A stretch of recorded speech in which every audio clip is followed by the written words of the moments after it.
فإنا للہ وإنا الیہ راجعون صلوات۔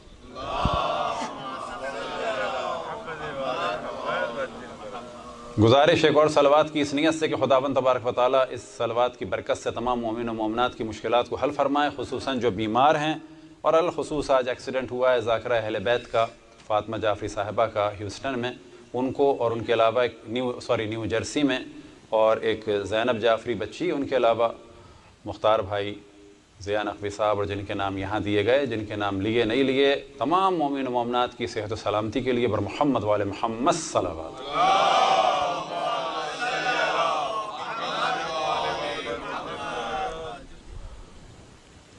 مجالس کے موضوع کے بارے میں جو خود ہماری رائے ہے وہ یہ ہے کہ پہلے مرحلے میں جو زمانہ چل رہا ہو اور جو اہم ترین موضوع زمانے سے ریلیٹڈ ہو، یعنی شہادت ولادت سے، تو سب سے پہلے اس کو مقدم رکھا جائے۔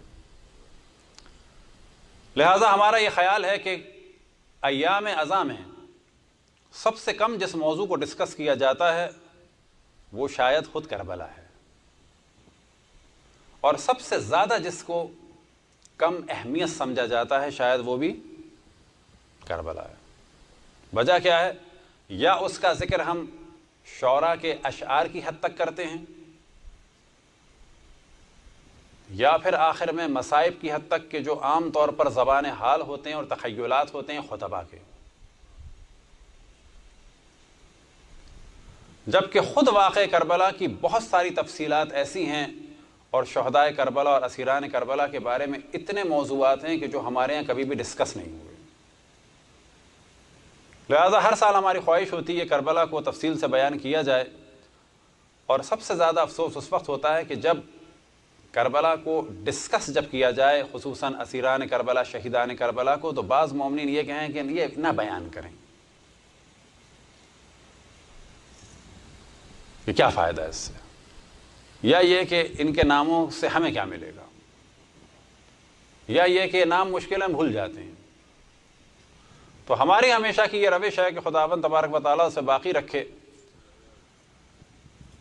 کہ جس ایک ذات کو اللہ نے زمین و آسمان کی بقا کا سبب قرار دیا ہے اس کو راضی رکھا جائے، اور باقی جو یہ تھوڑے سے لوگ ہیں 6-7 ارب، یہ جو تھوڑے سے لوگ ہیں 6-7 ارب، ان کی زیادہ فکر نہ کی جائے۔ ہاں، یہ فکر کی جائے کہ ان کو نالج دی جائے، لیکن ان کی خواہشات کے مطابق دین کو نہ بدلا جائے، ان کی خواہشات کے مطابق حرام و حلال کو چھپانے میں توجہ نہ دی جائے۔ پبلک کا خیال کرنا ضروری ہے، زبان کو آسان کیا جائے، پبلک کا حق ہے وہ کہیں کہ یہ الفاظ مشکل تھے، پبلک کا حق ہے کہ آپ کی لینگویج جو ہے مثال کے طور پہ ہمیں سمجھ میں نہیں آ رہی، پبلک کا حق ہے کہ یہ گفتگو مشکل تھی، اس کو آسان کر دیں، لیکن پبلک کا یہ حق نہیں ہے کہ حرام بیان نہ کریں، کہ حلال بیان نہ کریں، کہ آپ نالج نہ دیں ہمیں۔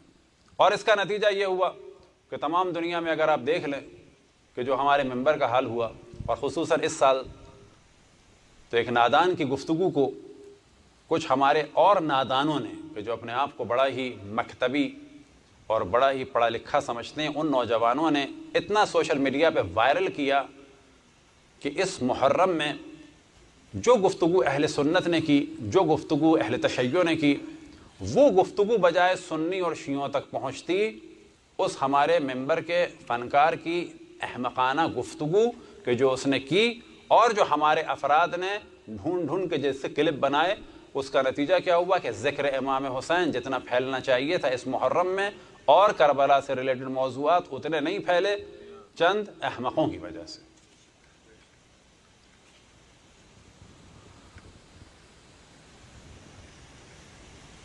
لیکن یہ افراد آتے کیسے ہیں ممبر پہ؟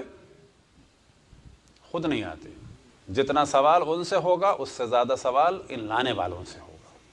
ان لانے والوں میں کوئی بھی ایسا نہیں ہے جو اپنے بچوں کو جاہلوں سے پڑھوائے، ان لانے والوں میں حتیٰ کوئی ایسا بھی نہیں ہے کہ جن کو یہ لوگ پسند کر کے ممبر پہ بٹھاتے ہیں اپنے بچوں کو اس کی تربیت میں دے دیں، اوروں کو چھوڑیں، خود اس کی تربیت میں دے دیں کہ آپ جو ہے ہمارے بچے کو دین سکھائیں، اس کے لیے بھی راضی نہیں ہے۔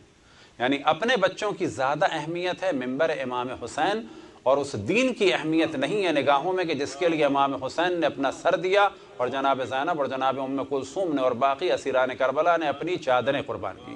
صلوات پڑھیں بر محمد والے محمد۔ تو آج جو موضوع ہم ڈسکس کریں گے، کیونکہ کل ہم نے توجہ دلائی تھی کہ اصل موضوع کیا ہے، عزاداری امام حسین علیہ السلام اور رسوم اعضاء۔ اور جو رسوم اعضاء میں عام طور پر ہم پیچھے ہٹ رہے ہیں گھبرا کے اور ڈر کے وہابیوں کے اعتراضات کی وجہ سے، بجائے یہ کہ ہم لاجیکلی اس کو ڈسکس کریں۔ پیچھے ہٹنا چارہ نہیں ہے، کیونکہ لاجیکلی تو بہت سارے لوگوں کو یہ بھی سمجھ میں نہیں آتا کہ آپ ایک پتھر کو مار کر کیسے سمجھ رہے ہیں کہ شیطان کو مار دیا آپ نے۔ کیا کریں گے اس کا؟ پھر پیچھے ہٹیں۔ اگر تصویر آپ دیکھیں تو آپ کو تعجب ہوگا، اور جو ایک غلط میسج جاتا ہے چیز کلیئر نہ ہونے کی وجہ سے۔ اب چیز کلیئر نہیں ہے، یہ ہماری ذمہ داری ہے چیز کو کلیئر کریں، لیکن آیا اس چیز کو چھوڑ دیں، یہ نہیں ہو سکتا۔ چیز کلیئر کرنی ہوگی۔ آپ کے خیال میں جب خانہ کعبہ کے ارد گرد ہم طواف کرتے ہیں تو کیا اتنے انڈیا میں لوگ ہیں ان کو پتہ ہے کہ ہم کیا کر رہے ہوتے ہیں؟ نہیں پتہ لوگوں۔ بہت سارے لوگ یہی سوچتے ہیں کہ یہ لوگ مشرک ہیں، یہ سمجھتے ہیں اللہ اندر ہے۔ کیا کریں گے اب آپ کلیئر کریں گے کہ ہم طواف کیوں کرتے ہیں یا طواف کرنا چھوڑیں گے؟ مثال کے طور پر انڈیا میں ہمیں یاد ہے کہ جب ہم میٹرک کے بعد گئے تھے اس وقت بھی ہم نے بعض لوگوں سے یہ گفتگو ہوئی تھی، بعد میں بھی گفتگو ہوئی کہ کیا بعض دفعہ ہندو سوال کرتے ہیں کوئی، تو انہوں نے کہا کہ ہاں ہم نے ویسے کہا کہ تم لوگ دیوی دیوتاؤں کو پوچھتے ہو، کیا فائدہ؟ تو انہوں نے کہا کہ تم لوگ بھی تو کالے پتھر کو، کالے گھر کو پوچھتے ہو۔ تو میں نے کہا کیا جواب آپ نے دیا؟ تو اکثر جوانوں کا جواب یہ تھا کہ بھئی ان کا بڑا لاجیکل اعتراض تھا، ہمارے پاس کوئی جواب نہیں تھا۔ وجہ کیا ہے کہ خود ہمیں بھی نہیں معلوم بہت سارے لوگوں کو کہ ہم خانہ کعبہ کو سجدہ کرتے ہیں یا خانہ کعبہ کی طرف اللہ کو سجدہ کرتے ہیں۔ خانہ کعبہ قبلہ ہے، نہ کہ خانہ کعبہ مسجود ہے، یعنی اس کو سجدہ نہیں کرتے ہم۔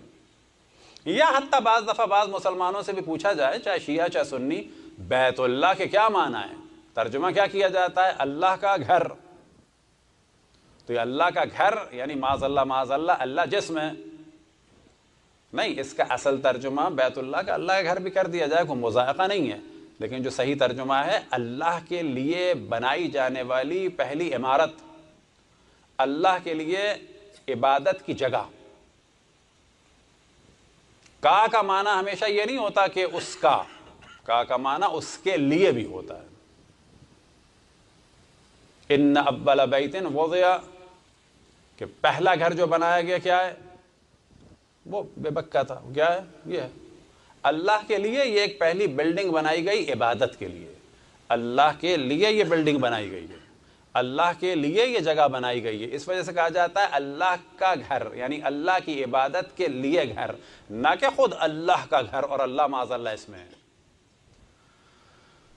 تو اب ان کنفیوژنس کی وجہ سے ہم کیا کریں؟ خانہ کعبہ کو اسکرین سے ہٹائیں معاذ اللہ، یا جانا چھوڑیں؟ کیا کریں؟ بہتر نہیں کہ تیسرا کام کریں کہ لوگوں کے کنفیوژن کو دور کریں۔ یہ کنفیوژن دور ایک دن میں ہوگا یا سالوں میں ہوگا؟ یہ سالوں میں ہوگا، لیکن میڈیا کے ذریعے سے یہ کام تیز ہو جائے گا۔ ایک آدمی کرے تیز ہوگا یا 100 آدمی کریں تیز ہوگا؟ 100 آدمی کریں تیز ہوگا۔ لہٰذا آج جو بہترین عمل ہو سکتا ہے اہل بیت کے لیے وہ یہ ہے کہ سوشل میڈیا پہ جا کے مذہب حق اہل بیت کی خدمت کریں۔ لیکن پہلے بھی انٹرنیٹ کا حال یہ تھا کہ ہمارے جہلا کی گفتگویں زیادہ ہوتی تھیں انٹرنیٹ پہ، آج بھی عموماً یہی ہو رہا ہے۔ ایک جانب سے وہابی حملہ کر رہے ہیں، وہ انٹرنیٹ پہ ہے، ایک جانب سے ہمارے جہلا کی جہالت حملہ کر رہی ہے، وہ انٹرنیٹ پہ ہے۔ پھر بعض دفعہ اس جہالت کو ہم خود کھول کھول کے بیان کر رہے ہوتے ہیں، دیکھیں اس نے یہ کہا، اور وہ چیز دوبارہ جا رہی ہوتی ہے کس کے ہاتھ میں؟ تو بس پہلا موضوع جو آج ہے کہ جو کل ہم نے کہاں تک گفتگو پہنچائی تھی کہ یہ سوال کہ امام حسین نے دین کو بچایا، تو ہم کہتے ہیں کہ ہاں امام حسین نے دین کو بچایا۔ وہ سوال کرتے ہیں کہ دین کو خطرہ تھا، تو ہم نے کیا جواب دیا کہ ہاں دین کو خطرہ ہو سکتا ہے۔ وہ کہتے ہیں کہ اللہ کے بھیجے ہوئے دین کو، انبیاء کے بھیجے ہوئے، انبیاء کے ذریعے سے لائے ہوئے دین کو خطرہ ہو سکتا ہے، تو ہم نے جواب کیا دیا کہ یہودیت عیسائیت اللہ کا دین تھی کہ نہیں تھی؟ تورات اور انجیل اللہ کی کتابیں تھی کہ نہیں تھی؟ ان میں تحریف ہوئی کہ نہیں ہوئی؟ بس اسلام کو بھی خطرہ تھا، لیکن اللہ نے اسلام کو خطرے سے محفوظ رکھا، کس کے ذریعے سے؟ امامت ائمہ اثنا عشر علیہم السلام کے ذریعے سے، اور خصوصاً مولا امام حسین علیہ السلام کی قربانی کے ذریعے سے۔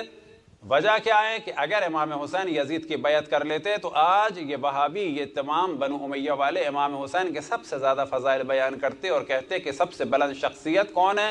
امام حسین علیہ السلام ہے۔ انہوں نے اپروو کیا کس کو؟ یزید کو۔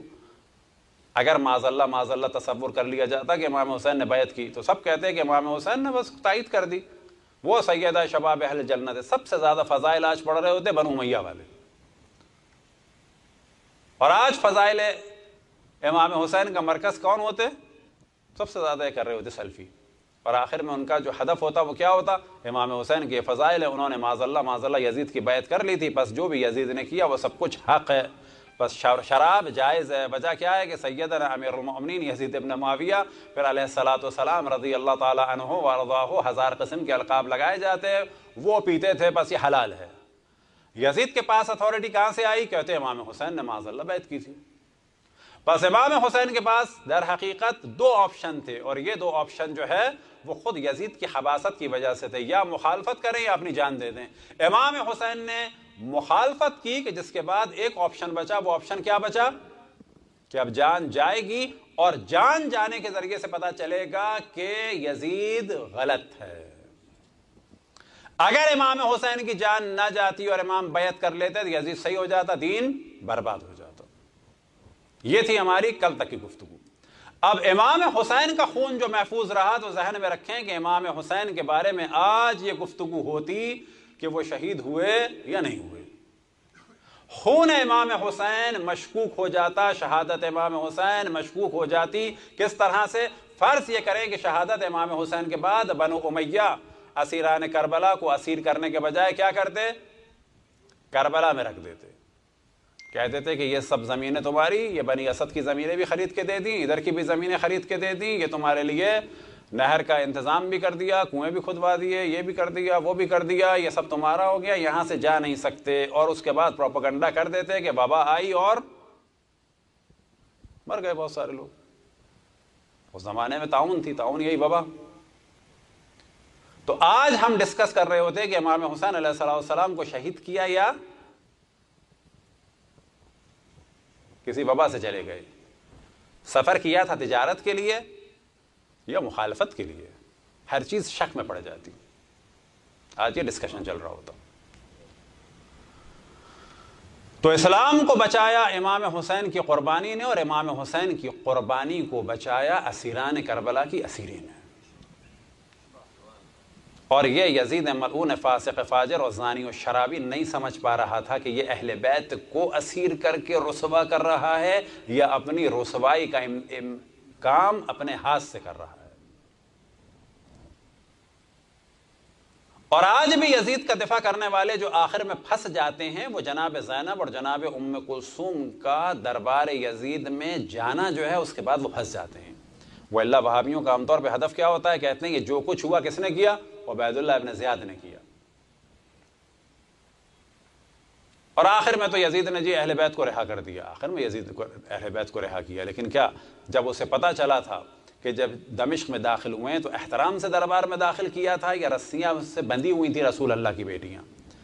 سر امام حسین کو جو ہے احترام سے اس نے اور گھبرا کے ریسیو کیا تھا کہ یہ کیا کیا؟ یا تشت میں رکھا اور چھڑیاں ماری امام حسین کے سر پہ، کیا کیا تھا؟ شراب کی محفل چل رہی تھی اور رسول کی بیٹیاں کھڑی تھیں، یا شراب کی محفل چل رہی تھی اور پریشان ہو گیا تھا؟ بعد میں عبید اللہ ابن زیاد ملعون کو اس نے معزول کیا تھا یا نہیں؟ معزول نہیں کیا، اس کے بعد تک رہا، یہاں تک کہ جب وہ دمشق آیا تو یزید ملعون تخت سے اترا، اسے گلے لگایا اور کہا کہ تمہارا مجھ پر احسان ہے۔ یہ بالکل ایک الگ موضوع کہ یزید نے کیا کیا، اور وہ دفاع کے قابل اب نہیں رہا۔ لیکن تمام دنیا اسلام میں امام حسین کی جو شہادت پہنچی وہ جناب زینب اور جناب ام کلثوم پہلے مرحلے میں، اور امام زین العابدین علیہ السلام کے ذریعے سے پہنچی۔ صلوات پڑھیں بر محمد و آل محمد۔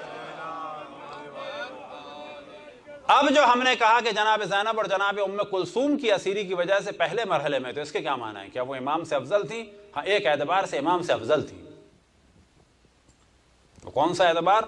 کہ رشتے میں امام زین العابدین سے زیادہ قریب رسول اللہ سے حضرت زینب اور حضرت ام کلثوم تھیں۔ اس وقت تمام دنیا میں رسول اللہ کی 2 نواسیاں تھیں صرف، اور امام زین العابدین نواسے کے بیٹے تھے، امام تھے، مقام ان کا بہت بلند تھا، لیکن رشتے کے اعتبار سے جتنا قریبی رشتہ جناب زینب اور جناب ام کلثوم علیہم السلام کا تھا، اور خود یزید کے لیے جتنی خطرناک جناب زینب اور جناب ام کلثوم کی اسیری تھی، اتنی کسی کی نہیں تھی، حتیٰ امام زین العابدین کی۔ یہی وجہ ہے کہ جب کوفے میں لایا جا رہا تھا حضرت زینب اور حضرت ام کلثوم کو، گو کہ مولا امیر المومنین کی اور بیٹیاں بھی تھیں اس میں، لیکن جو سب سے بلند مقام تھا وہ حضرت زینب اور حضرت ام کلثوم کا تھا۔ وہ مولا امیر المومنین کی بیٹیاں تھیں، لیکن رسول اللہ کی نواسیاں نہیں تھیں باقی بیٹیاں۔ حضرت زینب اور حضرت ام کلثوم رسول اللہ کی نواسیاں تھیں، جناب سیدہ کی بیٹیاں تھیں، مولا امیر المومنین کی بیٹیاں تھیں۔ لیکن مولا امیر المومنین کی جو باقی بیٹیاں تھیں، رقیہ بنت علی، ختیجہ بنت علی، صفیہ بنت علی، فاطمہ بنت علی، ام الکرام بنت علی، اور ایک اور ام کلثوم بنت علی، وہ مولا امیر المومنین کی بیٹیاں تھیں۔ ان کا بھی بڑا مقام تھا، لیکن جو پبلک میں ایک ہیجانی کیفیت تھی، حتیٰ ان لوگوں میں کہ جو مولا امیر المومنین کے طرفدار نہیں تھے، لیکن جناب زینب اور جناب ام کلثوم کی اسیری جو ہے وہ معمولی موضوع نہیں تھا حتیٰ اس زمانے میں۔ یہی وجہ ہے کہ جب کوفے میں لایا جانے والا تھا 12 محرم کو اسیروں کے اس قافلے کو، تو 10,000 فوجیوں کے ذریعے سے پورے کوفے کو کنٹرول کیا گیا تھا۔ 10,000 معمولی نہیں ہوتے فوجی۔ اور یہ ذہن میں رکھیں کہ اس وقت کوفہ شیعوں کا مرکز نہیں تھا، یہ وہابی پروپیگنڈا ہے۔ کوفہ فوجی مرکز تھا مولا امیر المومنین کے دور میں، اور اس زمانے میں جو شیعہ تھے، وہ کون سے شیعہ تھے؟ جو معاویہ کے خلاف مولا علی کے طرفدار تھے۔ وہ کون مانے جاتے تھے اس زمانے میں؟ عموماً اہل سنت۔ وجہ یہ ہے کہ اس زمانے میں شیعہ 2 لوگوں کے لیے استعمال ہوتا تھا مولا علی کے دور میں۔ کس کے لیے؟ جو معاویہ سے اختلاف کر رہے تھے ایک، اور دوسرے لوگ وہ کہ جو معاویہ سے اختلاف تو کر رہے تھے لیکن مولا امیر المومنین کو چوتھا خلیفہ نہیں مان رہے تھے، پہلا امام اور پہلا خلیفہ مان رہے تھے۔ بس مولا امیر المومنین کے جو لوگ تھے فوجی کوفے میں، وہ 2 طرح کے تھے، چوتھا خلیفہ ماننے والے یعنی اہل سنت، اور پہلا اور امام ماننے والے اور خلیفہ ماننے والے کے جو قلیل تھے اس وقت بھی۔ اور اس کی دلیل یہ ہے کہ جب مولا امیر المومنین نے تراویحوں کو ختم کرنا چاہا تھا تو کوفے میں واویلا شروع ہو گئی تھی۔ تو کون لوگ تھے جو واویلا کر رہے تھے؟ پہلا امام ماننے والے، چوتھا خلیفہ ماننے والے۔ صلوات پڑھیں پر محمد والے محمد۔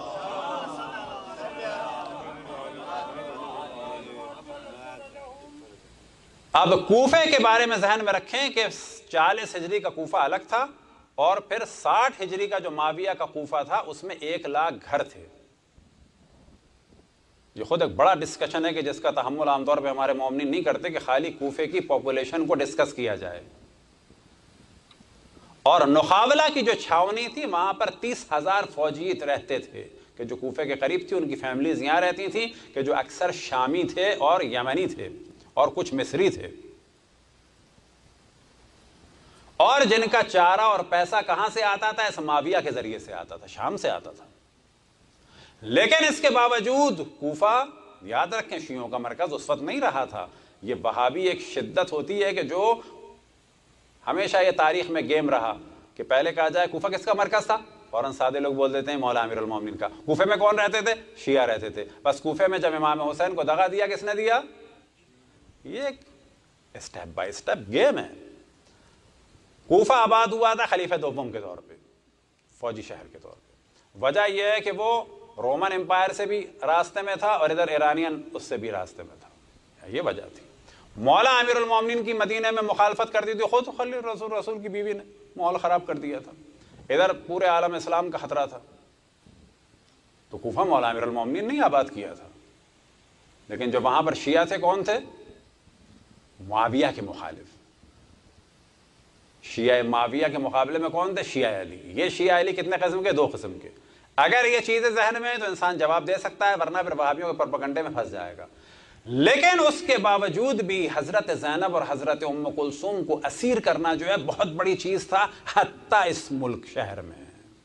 بالکل کیسا؟ مثال کے طور پر مثال دی جائے کہ پاکستان میں فرض کریں کسی بھی پولیٹیکل پارٹی کے آپ کتنے ہی مخالف کیوں نہ ہوں، لیکن اگر کسی کی ماں بہن کے لیے کچھ نازیبہ الفاظ استعمال ہوتے ہیں تو کیا ہوتا ہے؟ سب وہ کہتے ہیں کہ نا یہ آپ نے غلط کر دیا۔ تو جناب زینب اور جناب ام کلثوم کا معاملہ اتنا زیادہ سینسٹیو تھا کہ وہ رسول اللہ کی نواسیاں ہیں، وہ جناب سیدہ کی بیٹیاں ہیں، وہ مولا امیر المؤمنین کی بیٹیاں ہیں، لہٰذا 10,000 فوجی جو ہے وہ مسلط کیے گئے تھے کوفے پہ۔ اور جب جناب زینب اور جناب ام کلثوم کا یہ قافلہ یعنی اسیروں کا قافلہ پہنچا تھا کہاں؟ موصل کے پاس، تو آپ کو تعجب ہوگا کہ موصل کے گورنر نے دروازے شہر کے بند کر دیے تھے، اور اس کے بعد قافلے والوں کو پیغام بھجوایا تھا کہ اس قافلے کو شہر میں ہم داخل نہیں ہونے دیں گے کیونکہ شہر کے حالات خراب ہیں، اور لوگوں کو پتہ چل گیا ہے کہ اس میں سر حسین ابن علی کا ہے اور رسول اللہ کی اس میں بیٹیاں ہیں، موصل کے حالات خراب ہیں، میں تمہیں جانوروں کا چارہ اور پانی اور کھانا باہر بھیج رہا ہوں لیکن شہر میں داخل نہیں ہونے دوں گا۔ لہٰذا اہل حرم کا یہ قافلہ موصل میں داخل نہیں ہوا تھا۔ ہر شہر کے حالات الگ الگ تھے، لیکن جناب زینب اور جناب ام کلثوم کی مخالفت بھی ہوئی، لوگ ڈرے ہوئے بھی تھے، لیکن جو اصل کام تھا وہ ہو گیا کہ آل رسول نے یزید خبیث پلیت ملعون کی مخالفت کی ہے، اور اس مخالفت کی وجہ سے نواس رسول کو قتل کیا گیا اور رسول کی نواسیوں کو اسیر کیا گیا۔ پس دین کا دار و مدار شہادت امام حسین پہ، اور شہادت امام حسین کا دار و مدار اسیران کربلا کی اسیری پر ہے۔ صلوات پڑھیں پر محمد والے محمد۔ اور اگلا مرحلہ آتا ہے کہ ان تمام اسیری کی مظلومیت کو اور شہادت کی مظلومیت کو زندہ رکھنے کے لیے جو کام کیا جناب زینب اور جناب ام کلثوم نے، اور اس کے بعد امام زین العابدین علیہ السلام نے پہلے مرحلے میں، اور پھر مدینہ میں پہنچنے کے بعد جناب حضرت ام البنین نے، اور جناب رقیہ بنت علی، خدیجہ بنت علی، صفیہ بنت علی، فاطمہ بنت علی، ام الکرام بنت علی، اور پھر حضرت عقیل کی بیٹیوں نے یعنی جناب مسلم ابن عقیل کی بیٹیوں نے، اور ان کی بیٹیوں میں سے ایک بیٹی بڑی اہم تھیں جن کا نام بھی بعض جگہ زینب ملتا ہے لیکن ان کا لقب زیادہ مشہور ہے، ان کی کنیت زیادہ مشہور ہے، ان کی کنیت تھی ام لقمان۔ اور جناب ام لقمان حضرت عقیل کے خاندان میں اتنی ہی جلیل القدر تھی جس طرح سے مولا امیر المومنین کی دختر حضرت زینب، حتیٰ خود حضرت زینب حضرت ام لقمان سے بات اور چیت اور عزاداری میں ان کا ساتھ اور وہ ان کا ساتھ دینا، اور مدینے میں جب یہ خواتین نکلتی تھیں، اور اسی وجہ سے حضرت زینب کو اسیر کیا گیا تھا دوبارہ کہاں سے؟ مدینے سے مصر، اور مصر کے بعد دوبارہ لے جا کے کہاں نظر بند کیا گیا؟ شام میں، کیونکہ اس وقت جو اگلی تحریک اٹھی تھی وہ تحریک تھی کس کے ذریعے سے؟ عزاداری امام حسین کے ذریعے سے، اور اس عزاداری میں جو اہم ترین کام تھا وہ تھا بنی ہاشم کی خواتین گریہ کرتی تھیں، اور وہ گریہ ایسا نہیں تھا گھروں میں بیٹھ کے کرنا گریہ، وہ گریہ بالکل ایسے ہی تھا جیسے کہ آج ہوتا ہے، جس طرح ہم مجلسوں میں کرتے ہیں۔ بعض ہمارے لوگ بھی نہیں سمجھتے کہ اس گریہ کے معنی کیا ہیں، بعض ہمارے لوگ بھی نہیں سمجھتے کہ جناب سیدہ جو گریہ فرماتی تھیں وہ تنہا نہیں ہوتا تھا، اس زمانے میں گریہ کا طریقہ یہ ہوتا تھا کہ بالکل جیسے آج خواتین اور رشتہ دار تعزیت کے لیے پہنچتے ہیں اور ایک وقت دیتے ہیں، جتنی جتنی مصروفیت بڑھتی چلی جا رہی ہے یہ تعزیت کم سے کم ہوتی چلی جا رہی ہے، لیکن پہلے کیا ہوتا تھا؟ ہمارے سامنے 40 دن تک قریب رشتہ دار رہتے تھے، کم سے کم سویم تک رہتے تھے، اب کیا عالم ہوتا ہے؟ لیکن اس زمانے میں عربوں میں رواج تھا کہ جس کے گھر موت ہوتی تھی جب وہ لوگ روتے تھے تو باقاعدہ خواتین آتی تھیں، اسی طرح سے بعض لوگ اشعار بیان کرتے تھے۔ اشعار عام طور پر وہاں کا مزاج تھا، اور فی البدی خواتین اشعار کہتی تھیں، کچھ کے اشعار بہت اچھے ہوتے تھے، کچھ کے کم ہوتے تھے، اور اگر وہ اشعار کسی کو سمجھ میں نہ آئیں، ممکن ہے کسی کو آج بھی پنجاب میں اور سرائکی بیلٹ میں اور انڈیا کے بعض علاقوں میں اگر گاؤں دیہات میں جائیں تو کسی کے گھر میں اگر موت ہوتی ہے تو وہاں پر ایک کام ہوتا ہے کہ جو ہم نے بھی بعض دفعہ بچپن میں دیکھا تھا کہ خواتین بین کرتی تھیں، اور وہ بین رونا نہیں ہوتا تھا بلکہ ایک خاص دھن کے ساتھ گفتگو کرتی تھیں کہ اے کہاں چلے گئے، ہمیں کس پہ چھوڑ گئے، وہ دھن کے ساتھ ہوتا تھا اور وہ علاقائی ایک خاص بین ہوتا تھا. بالکل ایسے ہی ایک بین کا طریقہ تھا نوحے کی صورت میں. کہاں پر؟ عرب کلچر میں. اگر وہ بین اللہ کی مشیت کے خلاف ہوتا تھا تو اس کو اشرف الانبیاء نے حرام قرار دیا تھا. اگر وہ بین حرام پر مشتمل ہوتا تھا کہ جس میں اللہ سے نارضایتی کا اظہار ہو، وہ حرام تھا. لہذا عموماً دشمنان اہل بیت ان موضوعات کو خلط ملط کرتے ہیں. تو اگلا مرحلہ آیا کس کا؟ عزاداری کا. امام زین العابدین علیہ السلام نے اپنے دور میں 3 اہم کام کیے رہا ہونے کے بعد. اور وہ اہم کام کیا تھے؟ ہمارے ذہن میں آتا ہے صحیح پہ سجادیہ یا دعائیں. ہاں وہ ایک اہم کام تھا. اب یہ ذہن میں رکھیں کہ بنو امیہ کا زمانہ خطرناک. یزید کا بیٹا مارا جا چکا ہے کہ جو شریف تھا. اب پاور آ چکی ہے کس کی؟ امام کے دور میں خود یزید کا دور ہے. اور یزید کے بعد ڈائریکٹ کس کا؟ مروان کا آ گیا. اور یہ سب آل مروان. اور امام کے لیے خطرہ اسی طرح سے باقی ہے. اور امام کے لیے اب دوبارہ قیام کرنا ممکن نہیں ہے. اب یہ ذہن میں رکھیں کہ یزید کو ہم فقط اتنا بیان کرتے ہیں کہ اس نے واقع کربلا، جبکہ یہی بہت بڑی چیز ہے. رسول کی بیٹیوں کو اسیر کرنا بہت بڑی چیز ہے. لیکن اس کے بعد کی جو چیزیں کہ وہابی اور یہ سلفی اگر آل رسول سے محبت نہیں کرتے تو مدینے اور مکے سے تو محبت کریں کم سے کم. کہ جو اس نے قتل عام کیا اور صحابیوں کی بیٹیوں اور بیویوں سے جو زنا کا بازار گرم ہوا کہ تمام مورخین شیعہ اور سنی نے لکھا کہ 1000 سے زیادہ ناجائز بچے پیدا ہوئے کیونکہ مدینے کو حلال قرار دے دیا تھا یزید نے کہ اگر یہ سلنڈر کرتے ہیں تو فبہا و الا قتل عام بھی کرو، عورتوں سے بدکاری بھی کرو. اس کا کیا جواب دیں گے وہابی؟ پھر عبداللہ ابن زبیر کی خلافت کا اس نے اعلان کر دیا تھا. پھر مکے پہ اس نے چڑھائی کی، منجنیق سے اس نے حملے کیے، آگ کے گولے برسائے گئے، پتھر برسائے گئے. اس کا کیا جواب دیں گے وہ لوگ؟ تو امام زین العابدین علیہ السلام نے 3 کام کیے. اور یہ 3 کام ایسے تھے، یاد رکھیں کہ انبیاء اور ائمہ زمان اور مکان کو دیکھتے ہوئے پالیسی بناتے ہیں. اور ہمارے لیے تمام ائمہ کی جو سنت ہے وہ حجت ہے. لیکن کس صورت میں؟ زمان اور مکان کو دیکھتے ہوئے. آج ایک بات کہی جاتی ہے جس کو ہم بہت تفصیل سے ڈسکس نہیں کریں گے کہ جی ہم حسینی ہیں. یہ ہمارے یہاں بڑا کہا جاتا ہے. ڈیفینیشن کیا ہے؟ کہ جی ہم جو مرنے کو تیار ہیں ہر وقت. یعنی واقعا آپ حسینی ہیں، امام زین العابدین آپ کی ڈیفینیشن پہ اترتے ہیں کہ نہیں اترتے؟ باقی ائمہ اترے کہ نہیں اترے؟ تو یاد رکھیں ہم حسینی ہیں اور ہمیں جان دینی ہے کس وقت؟ کہ جب وہ سچویشن ہو جو امام حسین علیہ السلام کی تھی. امام حسین علیہ السلام کا واقع کربلا کا سلسلہ کب شروع ہوتا ہے؟ جب یزید ملعون خبیث لعنت اللہ علیہ نے اپنے باپ کے فی النار ہونے کے بعد بیعت طلب کی. کس تاریخ سے؟ 28 رجب. اور پورا یہ کتنے دن چلا سلسلہ؟ رجب کے بعد شعبان، رمضان، شوال، ذیقعدہ، ذی الحج. ذی الحج کی 28 کو کتنے دن ہو گئے؟ 5 مہینے. عاشور کے دن تک کتنے مہینے دن ہو گئے؟ 5 مہینے 12 دن. لیکن کیونکہ مشہور ہے کہ وہ ذی الحج 29 دن کا تھا، 5 مہینے 11 دن یا زیادہ 12 دن. اب یہ 5 مہینے کم نہیں ہیں. ایک دن بھی امام کی زندگی کا وہ بہت اہم ہے. لیکن امام کی زندگی کا ایک وہ دور بھی تھا کہ جس کے بارے میں ہم لوگ کیا کہتے ہیں؟ اگر امام حسن ہوتے کربلا میں تو وہی کرتے جو امام حسین نے کیا. یہاں اگر صحیح ہے، لیکن اب بعد میں کیا کہتے ہیں؟ اگر امام حسین ہوتے امام حسن کے دور میں تو وہی کرتے. یہاں اگر کی ضرورت ہی نہیں ہے، کیونکہ 40 ہجری سے 50 ہجری تک تو امام حسن کی امامت تھی. لیکن 50 ہجری سے 60 ہجری تک کس کی امامت تھی؟ کس کی تھی؟ امام حسین کی. امام حسین کیا کر رہے تھے اس وقت؟ کیا شیعہ نہیں مارے جا رہے تھے یا مولا علی پہ لعن طعن نہیں ہو رہی تھی؟ امام حسین کی وہی عیناً روش تھی جو امام حسن کی. بس امام حسین کے بارے میں صرف یہ کہنا کہ جی ہم حسینی اور حسینی کے معنی یہ ہے کہ جان دے دینا نہیں.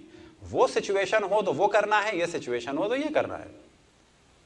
اگر یہ سوچ لیا جائے کہ فوراً ہمیں جان دینی ہے کیونکہ ہم حسینی ہیں، تو کیا امام زین العابدین اور امام محمد باقر اور امام جعفر صادق اور ان کے بعد تمام ائمہ علیہم الصلوۃ والسلام آپ کی ڈیفینیشن پہ اترتے ہیں کہ نہیں اترتے؟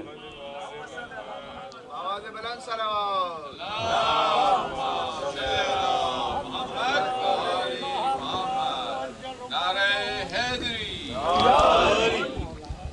تو یہ بات ایک تقریباً جذباتی قسم کی ہے جس کی کوئی قیمت نہیں ہے. ہم حسینی ہیں, جان دینا ہے. کس وقت؟ جس وقت بالکل وہ سچویشن ہو, جان دینے کے علاوہ کوئی راہ نہ ہو. امام زین العابدین سب سے بڑے حسینی تھے, یاد رکھیں. وہی جو آج ہمارے یہاں شدت ہے, کچھ جذباتی اور کچھ کو کہا جاتا ہے کہ بزدل ہیں, یہ عیناً وہی شدت ہے جو اتفاق سے امام زین العابدین اور امام محمد باقر اور امام جعفر صادق علیہم السلام کے مقابلے میں, نہ امام زین العابدین معذرت, امام محمد باقر اور امام جعفر صادق علیہم السلام کے مقابلے میں تھی کس کی؟ حضرت زید کے بچوں کی. حضرت زید کی بات نہیں ہو رہی, ان کے بچے منحرف تھے, قطعاً منحرف تھے. بعض لوگ سینسٹیو ہو جاتے ہیں. منحرف سے کیا مراد؟ ائمہ کی اطاعت نہیں کر رہے تھے, وہ شک ہے اس میں. نیا فرقہ بنا لیا تھا بادشاہت کے چکر میں, حاکم بن گئے تھے. امام محمد باقر امام جعفر صادق کی نہیں سنتے تھے. عیناً یہی جذباتی باتیں جو آج بعض لوگ کرتے ہیں وہ ان کے بارے میں کرتے تھے. کیا آپ کو دین کی فکر نہیں ہے؟ یہ امام کو کہتے تھے. آپ بزدل ہیں, آپ دنیا دار ہیں. حتیٰ صحیفہ سجادیہ کے مقدمے میں دیکھیں, جناب عیسیٰ بن زید امام محمد باقر کے بارے میں جب سوال کرتے ہیں راوی, وہ کیسے ہیں؟ تو کہتے ہیں کہ ہاں, کہتے ہیں علم تو ان کے پاس ہے آپ سے زیادہ. کہتے ہیں ہاں علم ان کے پاس زیادہ ہے لیکن تلوار ہمارے پاس ہے. کہا لوگ ان کو زیادہ مانتے ہیں, کہ ہاں وہ دنیا کی طرف بلاتے ہیں, ہم موت کی طرف بلاتے ہیں. تو کھلی توہین ہے یہ. صحیفہ سجادیہ میں دیکھیں شروع میں مقدمے میں.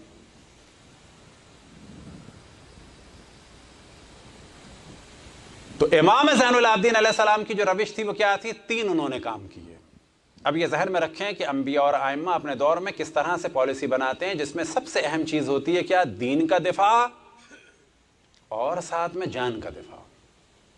اگر دین کا دفاع ہو رہا ہے یہ سب سے اہم ہے, لیکن اگر ساتھ میں جان بچ رہی ہے تو یہ بھی واجب ہے. پھر اگر دین کا دفاع بغیر جان دیے نہیں ہو رہا تو پھر جان دے دیں.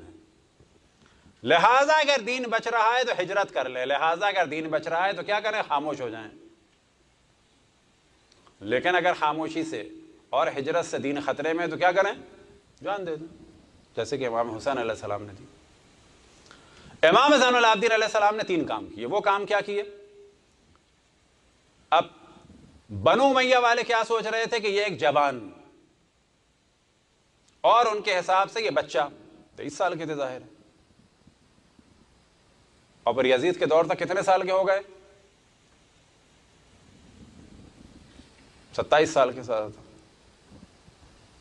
مروان کے دور میں کتنے؟ 27 سال کا ایک جوان. کون ہے کہ جو شیعوں کا امام؟ کون ہے؟ بنی ہاشم کا بڑا. اس جوان سے کوئی خطرہ ہے؟ نہ, کوئی فوج نہیں ہے. لہذا امام نے صحیح عقائد کو پھیلانے کے لیے ایک سہارا لیا, کس کا؟ دعاؤں کا. خطبوں کا سہارا نہیں لیا, کیونکہ خطبے اس زمانے میں مشکل بن چکے تھے, خود امام کے لیے اور مومنین کے لیے سلسلہ ختم ہو جاتا. امام نے دعاؤں کے ذریعے سے نظریات کو پھیلایا, اور ان دعاؤں میں جو سب سے اہم چیز تھی وہ کیا تھی؟ اور وہی ایک چیز عام طور پہ پہچانی جاتی ہے جس سے پتہ چلتا ہے دعائیں اہل بیت سے ہیں, کہ جہاں پر بھی آیا وہ صلی اللہ علی محمد و آلہ و صلی اللہ علی محمد و علی آلہ و اوصیائہ, کسی قسم کا ایک سلسلہ ہو اشرف الانبیاء کے بعد ان کے اوصیاء کا ذکر ہو. یہ سب سے بڑا جہاد تھا امام زین العابدین علیہ السلام کے دور میں. اور آپ نے صحیح نظریات پھیلائے کس کے ذریعے سے؟ دعاؤں کے ذریعے سے. اب آپ کے سامنے بیان کریں دعاؤں کے ذریعے صحیح نظریات پھیلائے سے کیا مراد ہے؟ کیونکہ وہ مکتب کے جو خدا کا انٹروڈکشن کرا رہے تھے, جو صحیح بخاری میں بھی آج انٹروڈکشن ہے, وہ کون سا انٹروڈکشن ہے؟ کہ خداوند تبارک و تعالیٰ جو ہے جسم کی صورت میں اپنی ٹانگ جہنم میں ڈالے گا. اس مکتب کے مقابلے میں امام زین العابدین علیہ السلام دعائیں دے رہے تھے. آج جو پرچم توحید بلند کرتے ہیں ان کے خدا کے بارے میں اگر گفتگو ہو تو باقاً عالم اسلام میں ایک اختلاف ہو جائے. خدا کو اگر جاننا ہے تو جوشن کبیر سے جانیں. اہم ترین جو خزانہ ہے خداوند تبارک و تعالیٰ کے انٹروڈکشن کے لیے وہ کیا ہے؟ جوشن کبیر. 1000 طریقے سے اللہ سبحانہ و تعالیٰ کے اسماء و صفات بیان ہوئے ہیں. اتنا بڑا خزانہ کسی کے پاس نہیں ہے. صلوات پڑھیں پر محمد والے محمد.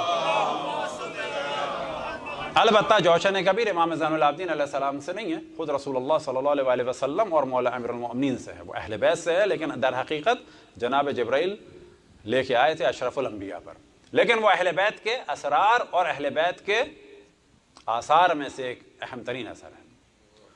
دوسرا کام جو امام زین العابدین علیہ السلام نے کیا کہ جس کی جانب بنو امیہ کی توجہ نہیں ہوئی، اب وہ کیا کہتے تھے یہ جوان کیا کر رہا ہے، خطرے کا سبب ہے؟ نہ، یہ دعائیں پڑھتے ہیں۔ اور وہ کیا کہتے تھے، کیا سوچتے تھے کہ اس جوان سے کوئی خطرہ نہیں ہے، کیونکہ کیا کام کرتے ہیں، یہ جوان نیک ہے۔ تمام معصومین کے درمیان سب سے زیادہ غلاموں کو، کنیزوں کو جو خریدا امام زین العابدین علیہ السلام نے خریدا۔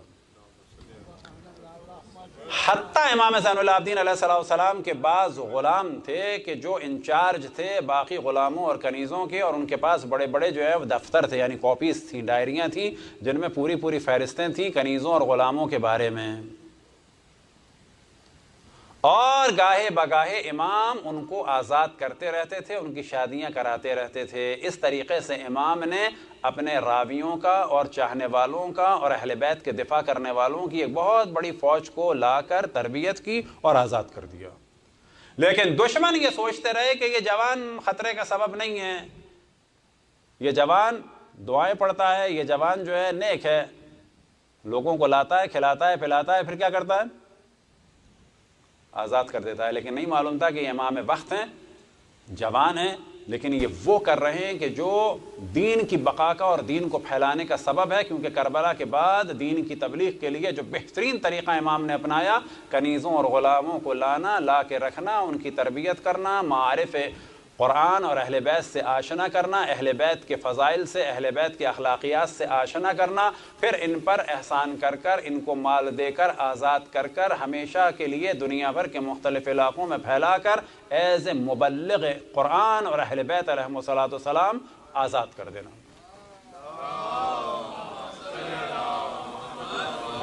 تیسرا کام جو امام نے انجام دیا، اور وہ کام کوئی سادہ کام نہیں تھا، وہ کام تھا اسلام کو باقی رکھنے کے لیے اور اسیران کربلا کی اسیری کی مظلومیت کو باقی رکھنے کے لیے، اور سب سے بڑھ کر کربلا کے واقعے کو اور خون مقدس امام حسین کو باقی رکھنے کے لیے امام حسین علیہ السلام پر گریہ، یہ گریہ سادہ گریہ نہیں تھا،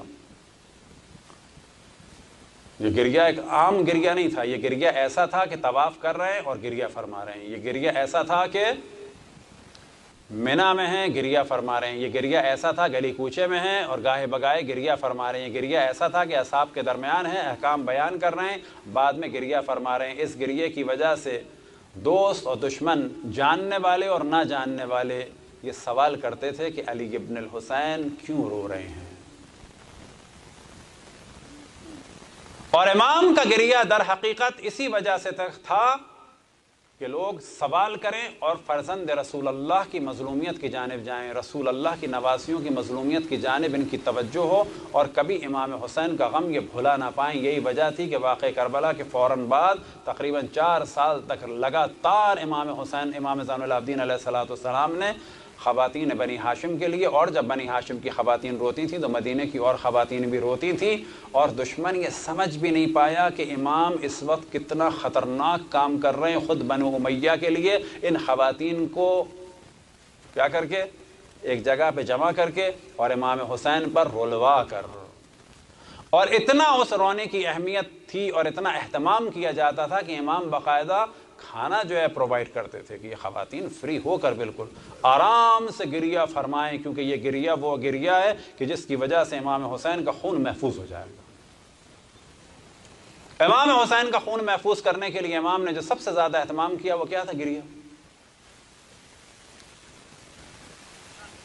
اور یہی گریہ کا جو سلسلہ تھا کس نے جاری رکھا؟ حضرت ام البنین نے، یہاں تک کہ مروان کہتا ہے کہ میں نے علی کی زوجہ ام البنین کو، عباس کی ماں ام البنین کو جب بقیع میں گریہ کرتے ہوئے دیکھا۔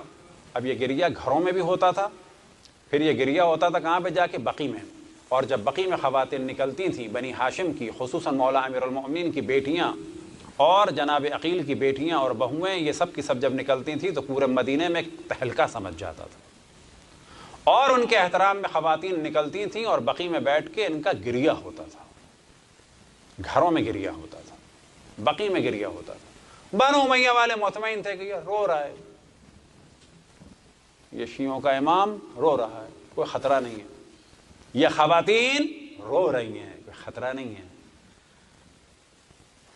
لیکن بعد والے بنو امیہ کے سمجھ گئے کہ یہ رونا کتنا خطرناک ہے، یہ سیاہ کپڑے کتنے خطرناک ہیں، یہ یا حسین کتنا خطرناک ہے۔ یہی وجہ ہے کہ ہمیں سوال کرنا چاہیے اپنے بعض مذاہب اسلامی کے افراد سے کہ تم اپنے مفتیوں سے سوال کرو کہ تم نہ زنا کے بارے میں، نہ شراب کے بارے میں، نہ کسی اور گناہ کے بارے میں نہیں کہتے کہ اس سے نکاح ٹوٹ جاتا ہے۔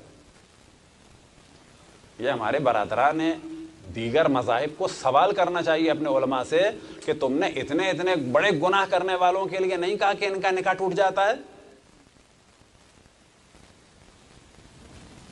اور یہ کون سا گناہ ہے کہ حسین کے مصائب کو بیان کیا جائے، یا حسین کے مصائب کو، حسین کی مظلومیت کو جو چیز بھی اجاگر کر رہی ہو، جیسے کہ علم ہو، تابوت ہو، ذوالجناح ہو، اس کو دیکھنے سے نکاح ٹوٹ جاتا ہے۔ ایک جانب تم کہتے ہو اصحاب تو امام حسین تو اہل بیت میں سے ہیں،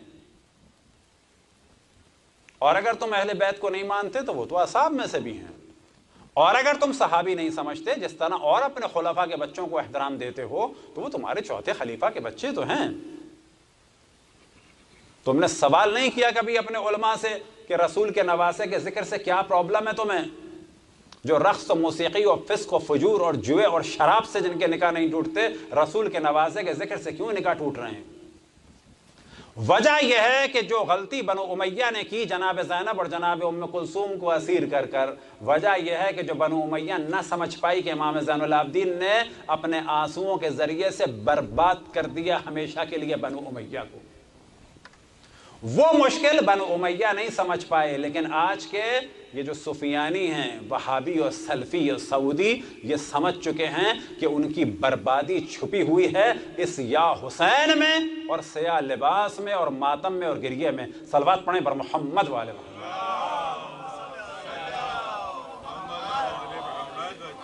اور اسی جانب توجہ دلائی کس نے؟ ابن حجر نے، اور ابن حجر نے بھی نقل کیا کس کا؟ شیخ غزالی کا، کہ جنہیں امام غزالی کہا جاتا ہے۔ امام غزالی گو کے بعد میں اہل بیت کی جانب آ گئے تھے، لیکن ان کا شروع میں جو فتویٰ تھا وہ کیا فتویٰ تھا؟ یحرم علی الواء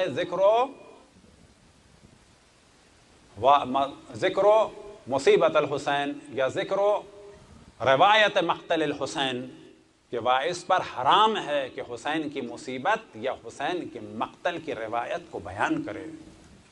حرام ہے۔ کیوں حرام ہے؟ کہ جو ہمارے پیچھے عزاداری کے پیچھے لگے ہوئے لوگ اس کے بیسز ہیں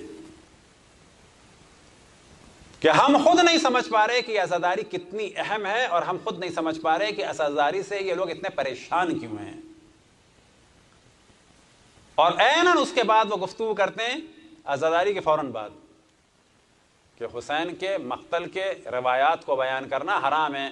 اور کیا بیان کرنا حرام ہے؟ اصحاب کے مشاجرات کو، اصحاب کے واقعات کو بیان کرنا حرام ہے۔ اور پھر بعض جگہ علماء کیا کہتے ہیں کہ حسین کے مقتل کو بیان کرنا حرام ہے۔ وجہ کیا ہے؟ کہ لوگوں میں ایک ہجانی کیفیت ہوتی ہے، اصحاب کی توہین ہوتی ہے۔ یہاں پر وہی والی بات ہے جو کل ہم نے کہا کہ مگس کو باغ میں جانے نہ دینا کہ ناحق خون ہوگا پروانے کا، کہ خوف ہے انہیں اس چیز کا، کوئی یا حسین کہے گا، سیاہ لباس پہنے گا، گریہ کرے گا، سوز پڑے گا، مرثیہ پڑے گا، ماتم کرے گا، تو لوگ سوال کریں گے کس کا؟ حسین کا کیا ہوا تھا؟ حسین کو قتل کر دیا تھا۔ کون زینب؟ رسول کی بیٹیاں۔ کیا ہوا تھا؟ اسیر کیا تھا۔ کس نے اسیر کیا تھا؟ یزید نے۔ یزید کون تھا؟ کہاں سے آیا تھا؟ چائنا نے بھیجا تھا؟ جاپان نے بھیجا تھا؟ کس نے بھیجا تھا بالآخر؟ یا بیزنٹائن امپائر نے بھیجا تھا؟ اس زمانے میں بیزنٹائن والے تھے یہاں کے ترکی کی طرف، ادھر جو ہے وہ روم والے تھے۔ کس نے بھیجا تھا؟ اس کے باپ نے۔ باپ کون تھا؟ معاویہ تھا۔ معاویہ کو پاور میں کون لایا؟ یہ کیسے ہوا کہ اہل بیت کے ساتھ ظلم ہوا؟ تو گھومتے گھومتے بات پہنچے گی کہ اہل بیت پر ظلم شروع ہو گیا تھا رسول اللہ کے قتل کے فوراً بعد، رسول اللہ کی شہادت کے فوراً بعد۔ ایک مظلومیت مومنین کی، اہل بیت کی یہ ہے کہ خود ہمیں نہیں معلوم کہ رسول اللہ کو قتل کیا گیا۔ ہمارے یہاں برا سمجھتے ہیں لوگ۔ یاد رکھیں رسول اللہ کو شیعہ سنی دونوں کے مطابق زہر دیا گیا ہے، قتل کیا گیا ہے۔ یہ الگ ڈسکشن ہے کہ زہر کب دیا، کس نے دیا، دینے والی تھی یا دینے والا تھا، کچھ دن پہلے دیا گیا یا خیبر میں دیا گیا۔ یہ الگ ڈسکشن ہے، لیکن یہ کنفرم ہے کہ آپ کو زہر دیا گیا۔ جب زہر دیا گیا تو سوال کیا جائے کہ کیوں شہید کہنے میں تکلف ہے ان کو؟ وجہ یہ ہے کہ جب اشرف الانبیاء کو شہید کہا جائے گا تو لوگ پریشان ہو جائیں گے۔ وجہ یہ ہے کہ جب اشرف الانبیاء کو شہید کہا جائے گا تو لوگ سوال کریں گے کیوں، کیا، کس نے، کیسے۔ بالکل یہی کیفیت ہے کہ لوگ پریشان ہو جاتے ہیں کہ کیوں، کیا، کس نے، کیسے، کس نے حسین کو مارا۔ صلوات پڑھیں بر محمد والے محمد۔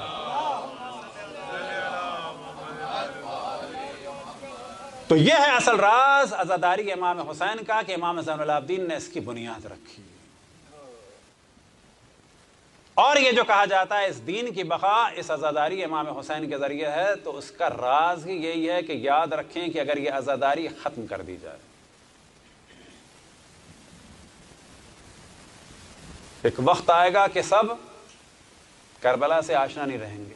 آج سوال کیا جائے ساری دنیا سے مراد اسلامک ورلڈ میں یا انڈیا بھی لے لیں، اور انڈیا کے ہندو جمل کو زیادہ بہتر طریقے سے جانتے ہیں، نہروان کو زیادہ بہتر طریقے سے جانتے ہیں، صفین کو زیادہ بہتر طریقے سے جانتے ہیں،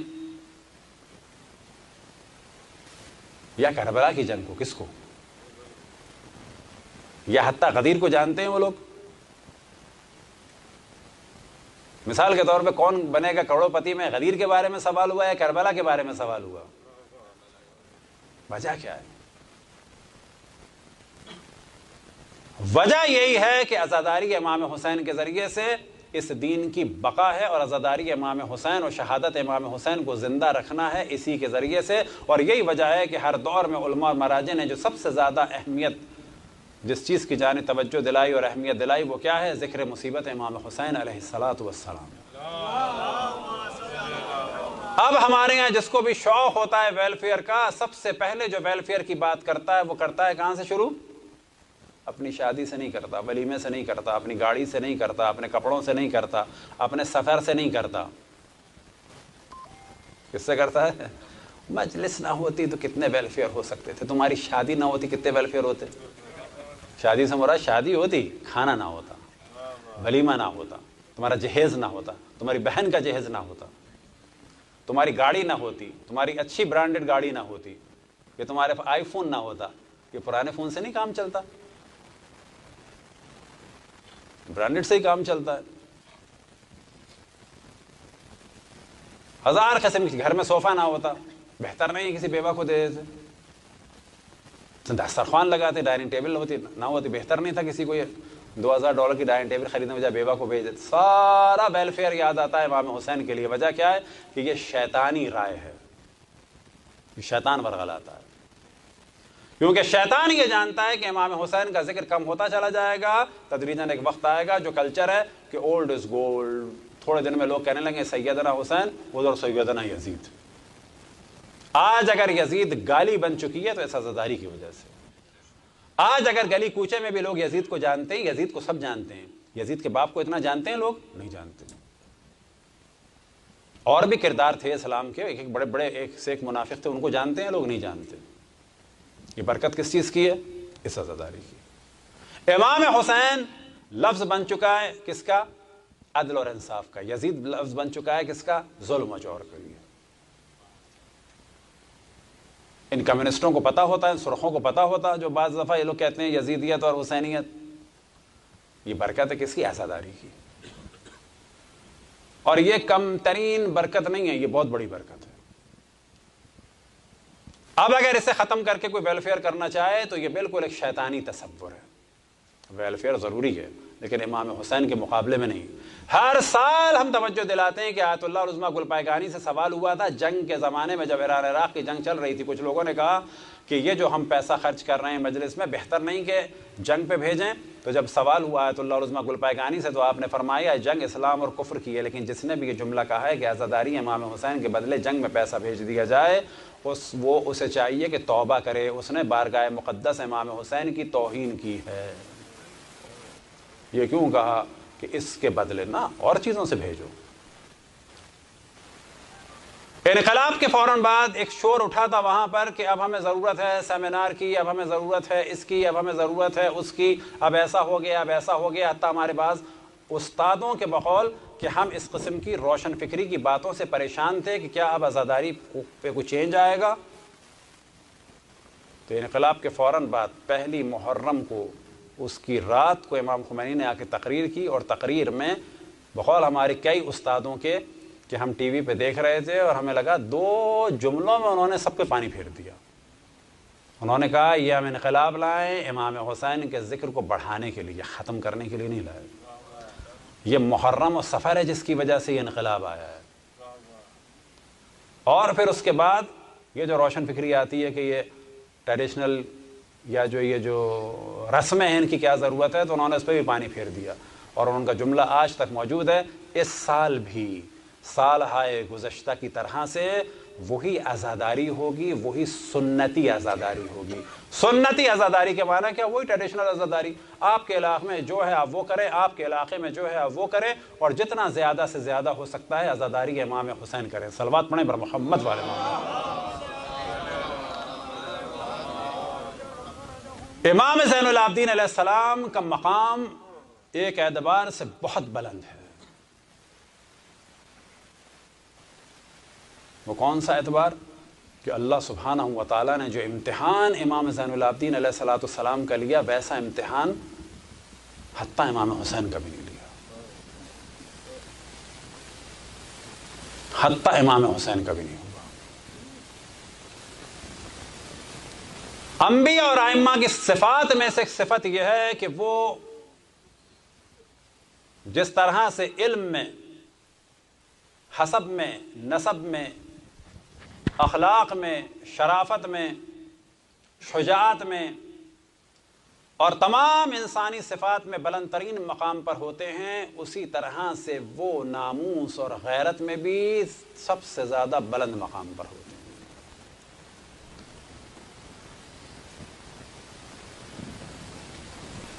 کسی بھی معصوم کو، اب یہ ذہن میں رکھیں، جب یہ والی بات ہوتی ہے اس سے قطعاً یہ مراد نہیں ہے کہ امام زین العابدین امام حسین سے زیادہ ہیں یا مولا علی سے زیادہ ہے، نہ. لیکن مختلف معصوم میں ایک ایسی صفت ہوتی ہے جو دوسرے کے پاس نہیں ہوتی، وہ صفت منفرد ہے. اس سے قطعاً یہ مراد نہیں ہے کہ مقام بلند ہے. یہ ذہن میں رکھیں. سب سے زیادہ طویل عمر کس کی ہے؟ امام زمان علیہ السلام کی.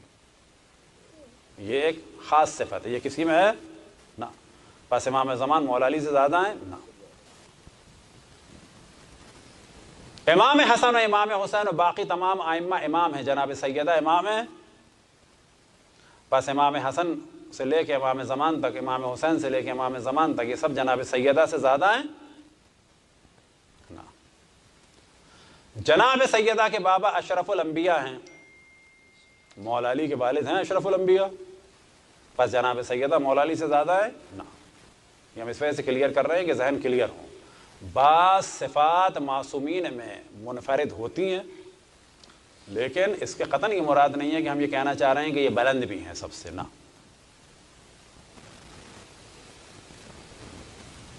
اب یہاں سے ہم سوال کریں امام زین العابدین علیہ السلام کی مظلومیت کو اجاگر کرنے کے لیے اور ایک فضیلت کی جانب توجہ دلانے کے لیے، کیا معصومین میں سے کسی نے بھی 2 رکعت نماز ایسی پڑھی ہے یا ایک سجدہ بھی ایسا کیا ہے کہ ان کی پھوپھیاں اسیر ہوئی ہوں؟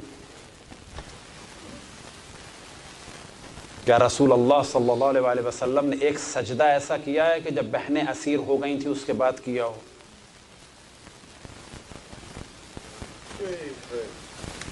کیا 2 رکعت نماز اشرف الانبیاء نے ایسے عالم میں پڑھی ہے کہ جب پھوپھیوں کے ہاتھ میں رسیاں بندھی تھیں؟ کیا مولا امیر المؤمنین نے 2 رکعت نماز پڑھی ہے ایسے عالم میں کہ ہاتھوں میں ہتھکڑیاں تھیں اور پاؤں میں بیڑیاں تھیں اور گلے میں توق تھا؟ کیا مولا امیر المؤمنین نے ایک سجدہ کیا ہے ایسے عالم میں کہ پھوپھیوں کے سروں پہ چادریں نہیں تھیں، بہنوں کے ہاتھوں میں رسیاں بندھی تھیں؟ تو قطعاً یہ مراد نہیں کہ امام زین العابدین علیہ السلام ان سب سے بلند ہیں، لیکن ہاں ایک صفت امام زین العابدین علیہ السلام میں یہ ہے کہ اللہ نے ان کو منتخب فرمایا ایک ایسے امتحان کے لیے کہ ایسا امتحان کسی سے بھی نہیں لیا. اور کمال یہ ہے امام زین العابدین علیہ السلام کا کہ جس کی پھوپھیاں اس عالم میں تھیں کہ سروں پہ چادریں نہیں تھیں، جس کی بہنیں، جس کی بیٹیاں، جس کی زوجہ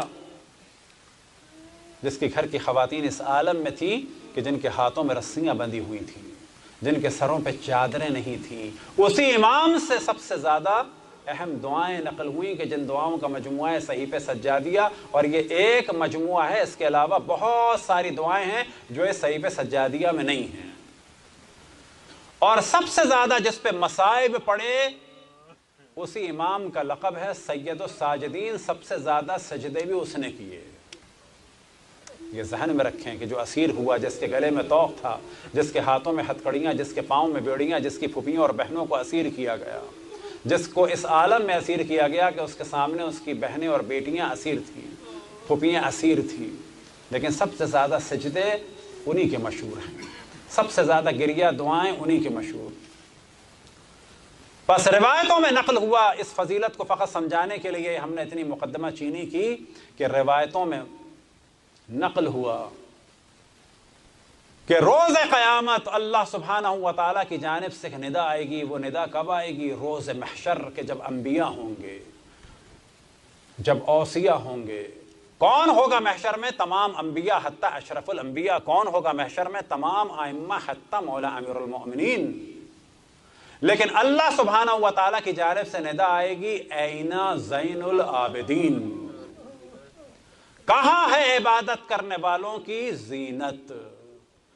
یہ کیوں عبادت کرنے والوں کی زینت ہے؟ رسول اللہ سے بڑے نہیں ہیں، مولا امیر المومنین سے زیادہ نہیں ہیں، جناب سیدہ سے زیادہ نہیں ہیں، امام حسن امام حسین سے زیادہ نہیں ہیں، لیکن اس کی وجہ کیا ہے کہ ان میں سے کسی نے بھی 2 رکعت نماز یا حتیٰ ایک سجدہ اپنی پھوپھیوں کی اسیریوں کے بعد نہیں کیا۔ اگر یہ اسیر ہوتی ان کی پھوپھیاں تو یہ بھی ایسا ہی کرتے، بلکہ اشرف الانبیاء اور زیادہ کرتے، لیکن اللہ نے یہ امتحان نہ اشرف الانبیاء سے لیا، نہ مولا امیر المومنین سے لیا، نہ امام حسن سے لیا، نہ حتیٰ امام حسین سے لیا۔ امام حسین سے جو امتحان لیا وہ بڑا شدید امتحان تھا، وہ امام زین العابدین سے بھی نہیں تھا اور کسی سے بھی نہیں تھا، اور وہ الگ عنوان سے تھا، لیکن جو امام زین العابدین سے امتحان ہوا وہ امتحان بھی کسی سے نہیں ہوا۔ اجرکم اللہ۔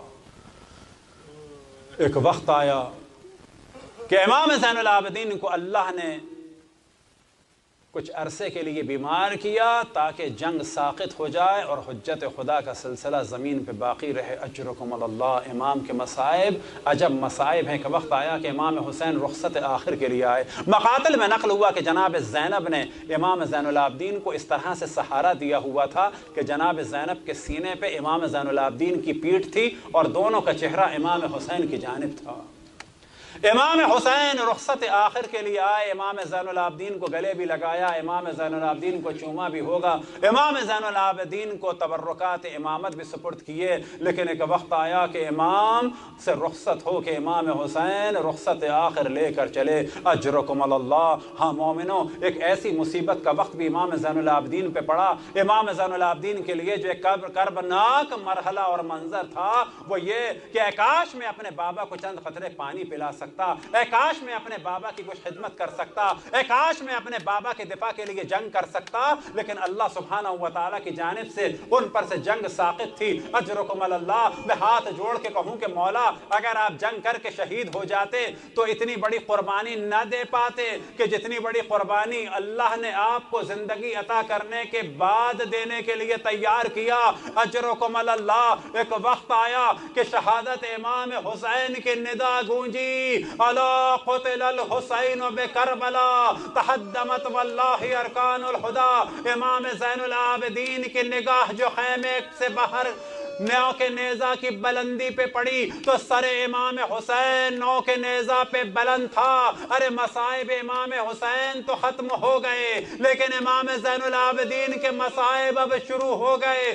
اجرکم اللہ۔ ایک وقت آیا کہ کبھی جلتے ہوئے خیموں میں امام زین العابدین ہیں، کبھی جلتے ہوئے خیموں سے جناب زینب امام زین العابدین کو نکالتی ہیں۔ پھر ایک وقت آیا کہ خیمے جل رہے ہیں، تازیانے پڑھ رہے رہے ہیں، مال و اسباب کو لوٹا جا رہا ہے، اور ہمارا امام ان تمام مصائب کو دیکھ رہا ہے۔ عصر عاشور کے بعد شام غریبہ، اور شام غریبہ عجب شام تھی کہ جس میں بچوں کے لاشیں بھی تھے، بعض بچوں کا ذکر تو ہوتا بھی نہیں۔ جناب عاتقہ شہید ہوئی، جناب مولا امیر المومنین کے دو نواسے جناب سعد اور عقیل شہید ہوئے، امام حسن کے فرزند جناب عبداللہ شہید ہوئے، جناب مسلم کی صاحبزادی جناب عاتقہ شہید ہوئی، جناب امام حسین کے اہل حرم اس بیابان میں جلتے ہوئے خیموں کے درمیان۔ اگر عصر عاشور کے مصائب کو سمجھنا ہو تو فقط ایک جملہ بیان کروں کہ ایک وقت آیا کہ جناب زینب نے بچوں کو گننا شروع کیا اور بیویاں جمع ہونا شروع ہوئیں۔ یہ جملہ آپ عام طور پہ سنتے ہیں کہ بیویاں جمع ہونا شروع ہوئیں، اور بیویوں کو اور بچوں کو جناب زینب نے گننا شروع کیا۔ وجہ یہ تھی کہ جب حملہ ہوا شہادت امام حسین کے بعد شمر ندا دی احرقوا بیوت الظالمین، تو مال و اسباب لٹنے لگا، چادریں چھننے لگی، خیمے جلنے لگے، تازیانے پڑھنے لگے، کہیں پر بیویاں بھاگتی تھی، کہیں یہ بچے بھاگتے تھے، کتنے ہی بچے شہید ہو گئے۔ اجرکم علی اللہ۔ یہ تمام مصائب سید الساجدین کو دیکھنے پڑے، یہاں تک کہ رات گزر گئی، صبح 11 محرم نمودار ہوئی۔ یہ پہلا سورج تھا جناب زینب اور جناب ام کلثوم کی اور امام زین العابدین کی زندگی میں کہ سورج تو نمودار ہوا لیکن سر پہ حسین کا سایہ نہ تھا۔ ایک وقت آیا کہ قافلے کو تیار ہونے کو کہا گیا کہ اہل حرم اب تمہیں کوفہ لے جایا جائے گا، تو مقاتل میں نقل ہوا کہ انہیں مقتل سے گزارا گیا۔ اب جو مقتل سے گزارا گیا تو تمام بیویاں اونٹوں سے نیچے آ گئیں، لیکن امام زین العابدین زمین کربلا پہ تشریف نہ لا سکے۔ مقتل میں بیان ہوا کہ اتنے نحیف و لاغر اور بیمار تھے کہ آپس میں ٹانگوں کو باندھ دیا گیا۔ اجرکم علی اللہ۔ ایک وقت آیا کہ جناب زینب نے اپنے آپ کو امام حسین کے جسم اثر پر گرا دیا اور ایک جملہ کہا، الہی تقبل منا ھذا القربان، الہی تقبل منا قربان القلیل، یا اللہ تو مجھ سے یہ مختصر سی قربانی قبول فرما۔ ایک روایت مسلم جساس سے نقل ہوئی، اب یہ قافلہ 10-11 محرم کو مقتل سے گزرا، 11 محرم کی رات کو کوفے کے باہر پہنچا، تمام رات انہیں کھڑا رکھا گیا باہر کوفے کے۔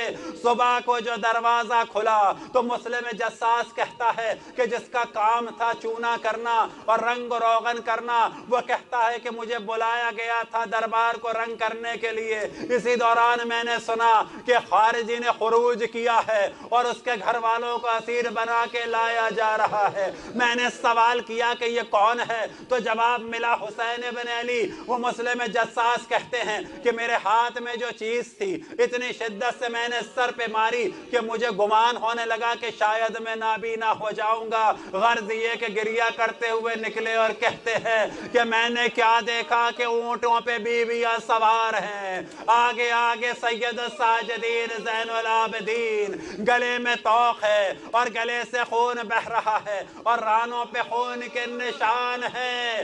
ابھی یہ مرحلہ تھا کہ دربار ابن زیاد میں کبھی سید الساجدین کو لایا گیا، آج سید الساجدین دنیا سے رخصت ہو گئے۔ امام محمد باقر نے چند قطرے پانی تو پلائے ہوں گے، اپنے بابا کے سر کو اپنی آغوش میں رکھا ہوگا۔ یا امام محمد باقر، ہم آپ کو کیسے تسلی دیں، ہماری کہاں مجال کے تسلی دے سکے آپ کو، فقط ایک جملہ کہہ سکتے ہیں کہ یا امام محمد باقر، آج آپ کے بابا مدینے میں دنیا سے رخصت ہوئے، آج آپ یتیم ہو گئے، لیکن آپ کو چادریں چھننے کا، تازیانے پڑھنے کا، خیمے کے جلنے کا خطرہ نہیں۔ آپ نے اپنے بابا کو چند قطرے پانی بھی پلایا، اپنا سر ان کے سینے پہ بھی بھی رکھا، ان کا سر اپنی آغوش میں بھی رکھا، ان کے چہرے کے پسینوں کو صاف بھی کیا۔ زہر کا اثر تھا لیکن چادروں کے چھننے کا خطرہ نہ تھا۔ اجرکم علی اللہ۔ ایک وقت آیا، ایک ایسا وقت آیا کہ امام زین العابدین دنیا سے رخصت ہو گئے۔ اب اگر دل میں کبھی سوال اٹھے کہ امام زین العابدین کی نگاہوں کے سامنے کیا منظر ہوگا، امام زین العابدین کے کانوں میں کوئی آواز گونج رہی ہوگی، تو دل یہ کہتا ہے کہ شاید وہ منظر ہو کہ جب شمر حسین کے سینے پہ سوار تھا، ایک ہاتھ میں خنجر تھا، دوسرے میں حسین کی ریش مبارک تھی، یہ خنجر چل رہا تھا اور زینب پکار رہی تھی، اے عمر سعد تو دیکھ رہا ہے اور فرزند نبی قتل ہو رہا ہے، اے شمر ابھی خنجر نہ چلا، اے شمر ابھی خنجر نہ چلا۔ یہ ندا بھی ختم نہ ہوئی کہ ملائکہ نے ندا دی، الا قتل الحسین بکربلا، الا ذبح الحسین بکربلا۔ ماتم حسین۔